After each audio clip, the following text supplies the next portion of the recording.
उद्धव ने कहा भगवान देख लेना, वो गांव के लोग हैं, मेरी भाषा, मेरी क्लिष्ट भाषा, मेरी वेदांत की भाषा, मेरी शास्त्रीय भाषा समझ पाएंगे।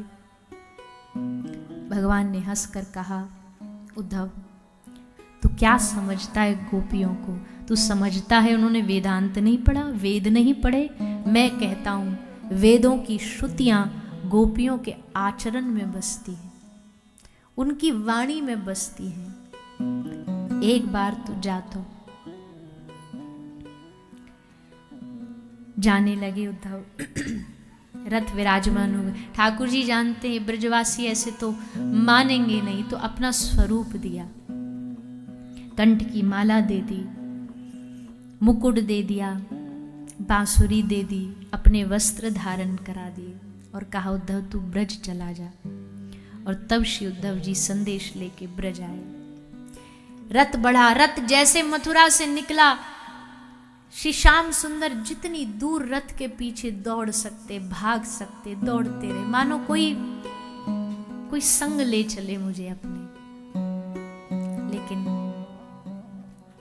फिर जब रथ दिखना बंद हो गया तो भूमि पर बैठ गए एक जगह, उड़ती हुई मिट्टी को अपने गले से लगा लेते।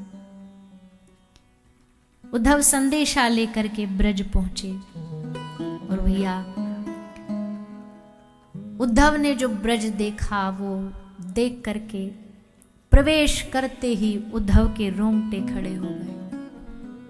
उद्धव जी जैसे आए ना, तो उद्धव जी ने देखा, हम जब सभा में बैठते हम कभी पूछते ठाकुर जी से कैसा है आपका वृंदावन, तो बड़े गर्व में आके कहते उद्धव मेरे वृंदावन में कल छल निनाद करती हुई यमुना जी बहती हैं, वहाँ मोर नाचते हैं, वहाँ गैया रंभाती हैं, वहाँ वृक्ष वृक्षादि, वहाँ बिल्व पत्री, वहाँ लताएं कुंज निकुंज, उन सब से संघन वृक्षों से सुसज्जित मेरा वृंदावन है।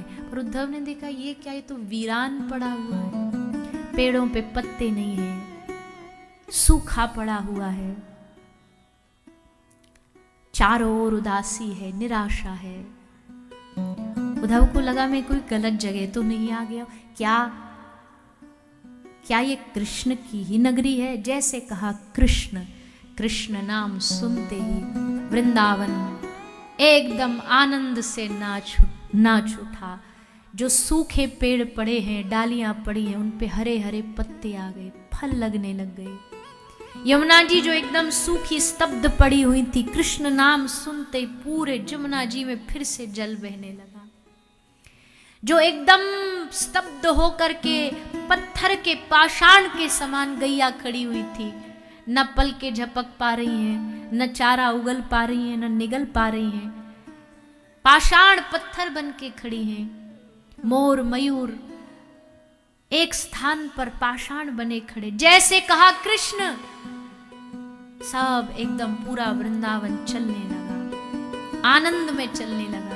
मोर पंख फैला के नाचने लगे, गैया रम्हाने लगी, कृष्ण आ गया, कृष्ण आ गया, प्राणनाथ आ गया। लेकिन फिर अगले पल देखा, आया तो पर संदेशा आया, पर कृष्ण ना आया। फिर देख करके पूरा ब्रज फिर से वीरान हो गया। पहली बात में उद्धव के हृदय को, अभिमान को, ज्ञान को झटका लगा कि भैया ये वृंदावन शहर नहीं है, ये वृंदावन कोई भूमि का टुकड़ा नहीं है, ये वृंदावन चिन्मय धाम है। ये भाव के अनुसार बदलता है, ये भाव के अनुसार यहाँ के वृक्ष बदलते हैं, लताएं बदलती हैं। ये चिन्मय वृंदावन है। नंद यशोदा के पास गए महल में। भैया नंद यशोदा आयु में बूढ़े नहीं थे, किंतु कृष्ण के विरह ने इनको बूढ़ा कर दिया। मैया को अब कान से सुनाई नहीं देता है, आंख से दिखाई नहीं देता है, आंखों में झुर्रियां पड़ गई हैं, धुंधला गई हैं आंखें, आंखों से अब रोशनी चली गई है। दरवाजे पर एकटक देखती रहती हैं। और उस समय उद्धव आए, चुपचाप अपने पालने में किसी निर्जीव वस्तु को कान्हा समझ करके उनको लोरी गा के सुला रही है, लोरी गा के उनको सुला रही है।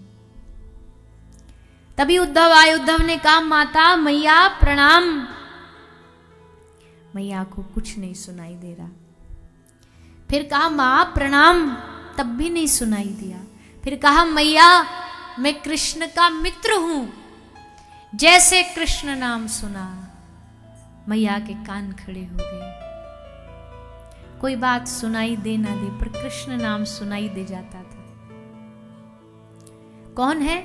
मैया मैं कृष्ण का मित्र हूं, सखा हूं, कृष्ण भेजा है। पकड़ करके यशोदा मैया ने मानो जैसे कृष्ण ही आया है और गले से उद्धव जी को लगा लिया, अंक में भर लिया, जकड़ लिया। उद्धव को आज तक इस भूमि पर प्रणाम करने वाले मिले, जय हो करने वाले मिले। पहली बार आलिंगन मिला, वो भी वात्सल्य से भरा हुआ। पता नहीं क्या हुआ उद्धव के शरीर को कि आंखों से आंसू बहने लगे। उद्धव जी भी नहीं समझ पा रहे हो क्या रहा है मुझे। मैं अभी कह रहा था मथुरा में कि तुम रोते क्यों हो, पर ये क्या, ये मेरे शरीर को हुआ क्या, मेरी आंखों में आंसू क्यों आ गए। पर प्रेम जब स्पर्श करता है तो यही दशा होती है। नंद बाबा प्रणाम किया, बाबा प्रणाम।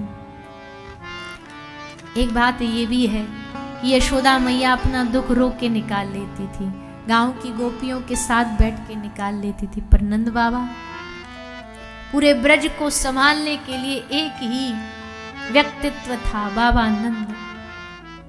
अगर ये अपना दुख किसी के सामने प्रकट कर देते तो कौन ब्रज में सहारा बनता। इसलिए नंद बाबा अपने आप को हमेशा सबके सामने बड़ा प्रसन्न दिखाते और फिर रात को एक कोने में जाकर के एक खंबे के पास बैठ करके कृष्ण को याद किया करते थे। पूरी रात निकल जाती नंद यशोदा को एक जगह बैठ करके कृष्ण चर्चा करते हुए।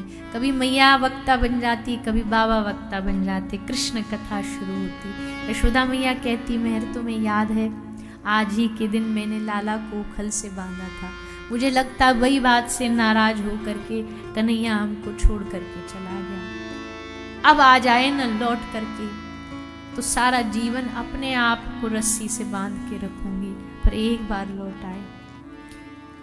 नंद बाबा कभी याद करते हैं, तुझे याद है यशोदा एक दिन तुझसे नाराज हो गया था, कभी सोता नहीं मेरे पास, पर एक दिन नाराज होके बोला मैया मैं तो बाबा ढोरे सोऊंगा।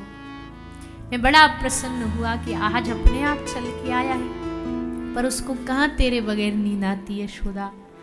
फिर रात भर कुलबुलाता रहा, नींद ना आई और आखिर रोता रोता बोला बाबा मोकू मैया ढोरे छोड़ के आओ। आधी रात को मैं लाला को तेरे ढोरे लायो। बस ऐसे जीवन बीत रहा है नंद यशोदा का।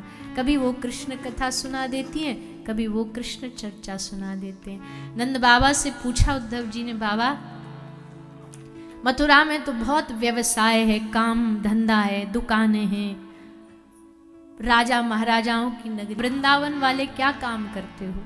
नंद बाबा ने कहा स्मरताम कृष्ण बिरयानी, हम ब्रज वाले एक ही काम करते हैं, हम बस बैठे बैठे कृष्ण को याद करते हैं, यही हमारा काम है, यही हमारा व्यवसाय है, हम बस कृष्ण की स्मृति में डूबे रहते हैं।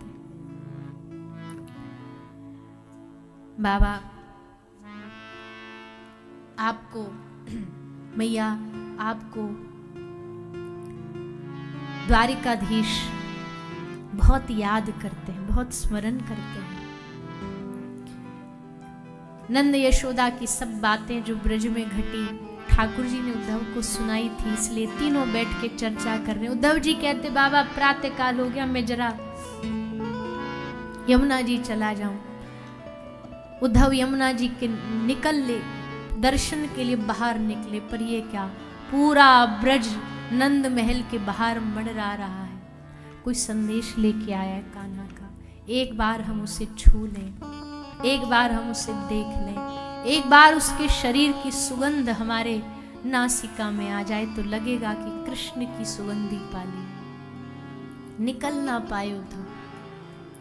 जैसे तैसे यमुना से निकले, यमुना से निकल के जैसे किनारे पर पहुंचे तो देखा पूरा गोपियों का झुंड लगा था, या ये कहो कि एक पागलों का समूह बैठा था। किसी को होश नहीं है क्या हो रहा है। उद्धव आए, उद्धव ने आकर के गोपियों को कहा, गोपियों मैं उद्धव। कौन उद्धव? मैं कृष्ण का मित्र उद्धव, मैं बृहस्पति शिष्य उद्धव। गोपियों ने टेढ़ा टेढ़ा देखा, क्यों आया है यहाँ? अब क्या ले जाना चाहते हो तुम मथुरा वाले? क्या चाहिए तुम्हें हमारे इस वृंदावन से? हमारा सर्वस्व तो तुम पहले ही ले गए, अब क्या देखने आए हो कि उसके बगैर हम कैसे जी रहे हैं? उद्धव ने कहा, नहीं गोपियों, मैं तुम्हें पाती लेके आया हूं, मैं पत्र लेके आया हूं। और एक बात कहूं, तुमको क्या लगता है कृष्ण वहां सुखी है?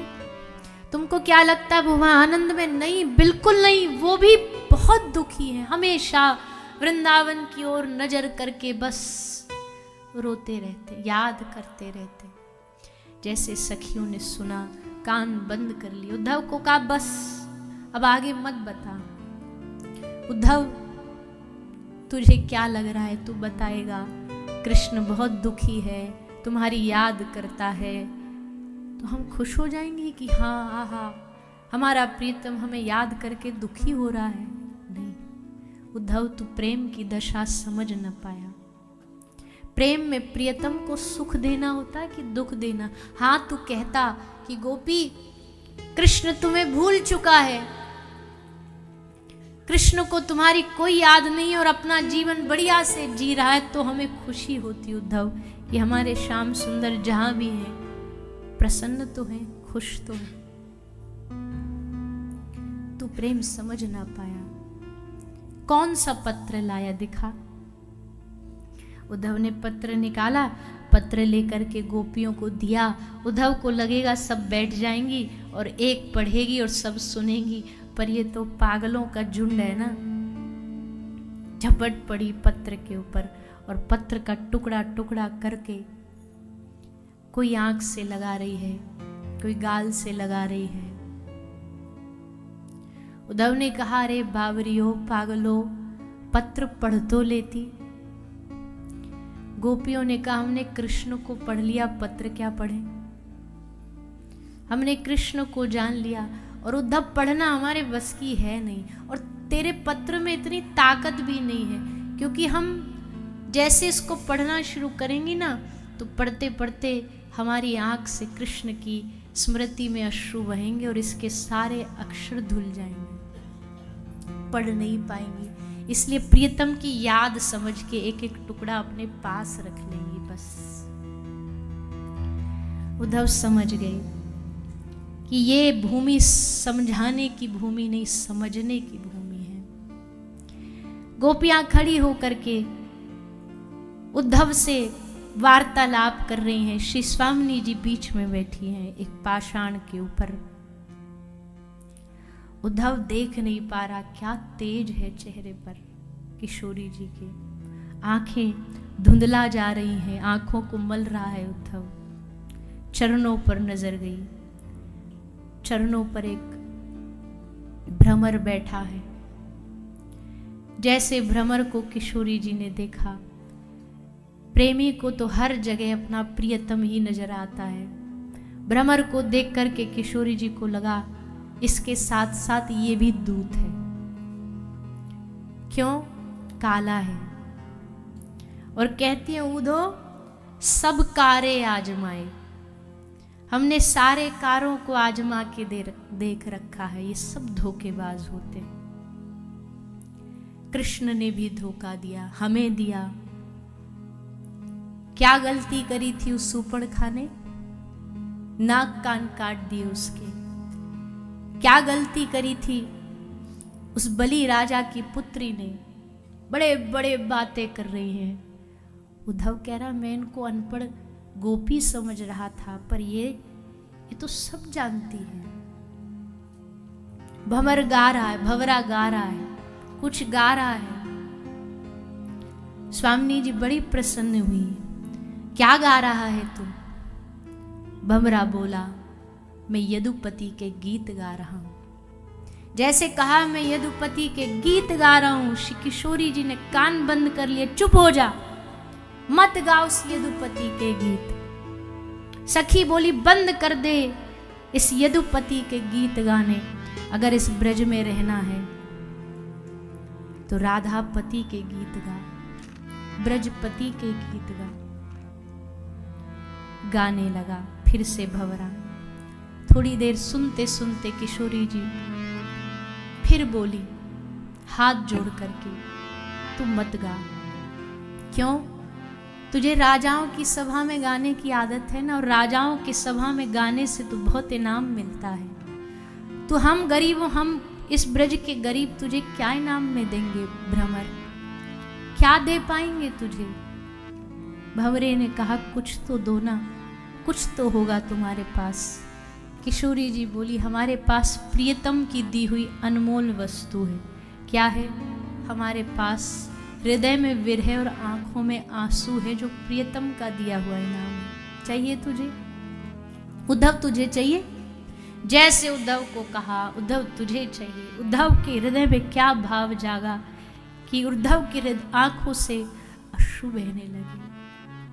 और एक बात और कह देना, अगर उनको लग रहा है कि इन बावरी ब्रज की ग्वालनों से पीछा छूट गया है, तो ऐसा नहीं है उद्धव।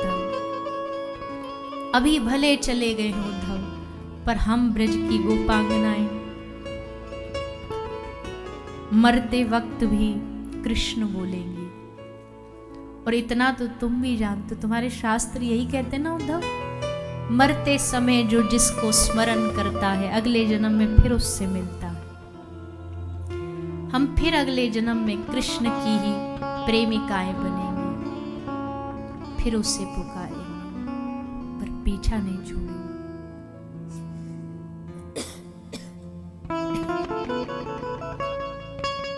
उद्धव जी को लगा यहां मेरी कोई ज्ञान काम आने वाला नहीं हूं, यहाँ कोई समझदारी, क्योंकि समझने के लिए दिमाग चाहिए, और यहाँ के लोगों में दिमाग नहीं है, दिल है, प्रेम है। प्रेम दिमाग में नहीं आता है, प्रेम दिल में आता है। ऊधो सूधो है गयो सुन गोपिन के बोल। अन्य शास्त्र ग्रंथ कहते हैं उद्धव कई महीनों तक रुके। गोपियों ने बरसाना दिखाया, श्री जी ने अपना गहवर वन दिखाया। उद्धव ये मेरा गहवर वन है, देखेगा? और बस कृपा करी, उद्धव को निकुंज का दर्शन कर पागल हो गए उद्धव। राजसी वस्त्रों में आए थे उद्धव, पर इस ब्रज की माटी ने उनको वैरागी बना दिया। जब लौटे मथुरा तो फटे कपड़े, चिथड़े कपड़े, फैले बाल। सबने देखा उद्धव आ रहे हैं, मंत्री आ रहे हैं। मथुरा में जैसे रथ आया, सब लोग दौड़े उद्धव जी का स्वागत करने के लिए। ये क्या हालत है, क्या दशा बना रखी है, पागल जैसी दशा। लाइन लगी है मिलने को, पर उद्धव को किसी की आवाज कान में नहीं आ रही, कोई दिखाई नहीं दे रहा, बस उनको कृष्ण से मिलना है। सबको चीरते, सबको हटाते हुए सीधा कृष्ण के पास गए। ठाकुर जी ने उद्धव को गले से लगा लिया। उद्धव के शरीर पे ब्रज की माटी लगी थी, ब्रज की माटी को उसके शरीर से उतार के ठाकुर जी खुद अपने शरीर पे लगा रहे हैं। ये मेरी वृंदावन की माटी है उद्धव, तू उसे छू करके आया है, तुझे स्पर्श करके आया है। उद्धव कहते हैं बस बहुत देख लिया हमने तुम्हारा ये रूप, लेकिन मैं समझता था आप बड़े दयालु हो, बड़े कृपालु हो, करुणा निधान हो, पर ब्रज में जाके मैंने आपका कठोर रूप देखा। हाथ पकड़ लिया उद्धव, चलो रथ तैयार है, जिस रथ से मैं आया उसी रथ पर वापस लौट चलते हैं। यहाँ क्या मिल रहा है आपको? एक आदमी बता दो कि तुम्हारे न रहने पर यहाँ के लोग प्राण त्याग देंगे, पर अगर आप वृंदावन नहीं लौटे तो वो न जी पाएंगे, वो न रह पाएंगे। इसलिए लौट चलो, वापस चलो, मैं यहाँ तुम्हें लेने आया हूं। ये वही उद्धव है जाते समय कह रहा था ये तुम ब्रजवासियों को भूल जाओ, और अब कह रहा है ब्रज को देख करके कि कैसा जीवन जी रहे हो तुम, क्या है इस वैभवता में जो ब्रज में नहीं है। ठाकुर जी ने कहा उद्धव तू सही कह रहा है, पर मैं तुझे बता दूं ये सब मेरी लीला है, ये सब मेरी लीला। क्या कहना चाह रहे हो आप? भगवान ने कहा नेत्र बंद कर। उद्धव ने आंख बंद किए। भगवान ने जैसे आंख बंद की उद्धव को स्पर्श किया, आंख खोली, उद्धव ने देखा सामने श्याम सुंदर खड़े हैं, राधिका खड़ी हैं, गोपियां खड़ी हैं, ग्वाला खड़े हैं, गैया खड़ी, और जो सुगंधी वृंदावन में आ रही थी वही सुगंधी आज उद्धव को यहां आ रही है खड़े खड़े। ये सब क्या देख रहा हूं मैं? ठाकुर जी ने कहा उद्धव मैं सर्वव्यापक हूं। अगर मैं एक रूप से मथुरा में हूं तो एक मेरा माधुर्य रूप ब्रज में है। कभी ब्रज छोड़ा नहीं, और वादा करता हूं, भगवान नंद बाबा की सौगंध खाते हैं कि मुझे नंद बाबा की सौगंध है, मैं वृंदावन छोड़ के कभी जाऊंगा नहीं। इसलिए आज भी श्याम सुंदर वृंदावन में है, आज भी इस ब्रज की धरती पर है, आज भी इस ब्रज की माटी में है। ऐसे ही इस ब्रज की माटी से प्रेम नहीं होता है। कोई कहेगा कि ये तो बहुत बड़ा चढ़ा के कथा में बताते हैं, हर रोज इनका यही गीत गाना रहता है, वृंदावन ऐसा वृंदावन वैसा, ब्रज की माटी ऐसी। वो इसलिए है क्योंकि आज भी वो यहाँ व्याप्त है, आज भी यहाँ की वृक्षों में उनके होने का एहसास होता है, आज भी यमुना नदी में उनके क्रीड़ाओं का एहसास होता है। इसलिए ऐसा वृंदावन, इसलिए ऐसी ब्रज भूमि है। ब्रह्मादिक, सनकादिक, इंद्रादिक जितने देवता हैं, देवियां हैं, याचना कर रहे हैं किशोरी तेरे चरणन की रज पाऊं, बैठी रहूं कुंजन के कोने शाम राधिका गाऊं। सब भूल जाऊं। अभी हमें सभी दुनियादारी याद रहती है, ये कौन है, वो कौन है, ये करना है, वो करना है, ऐसा करना है। किसी दिन ऐसी कृपा हो कि सब भूल करके बस यमुना पुलिन पर उनको निहारते निहारते जीवन चला जाए।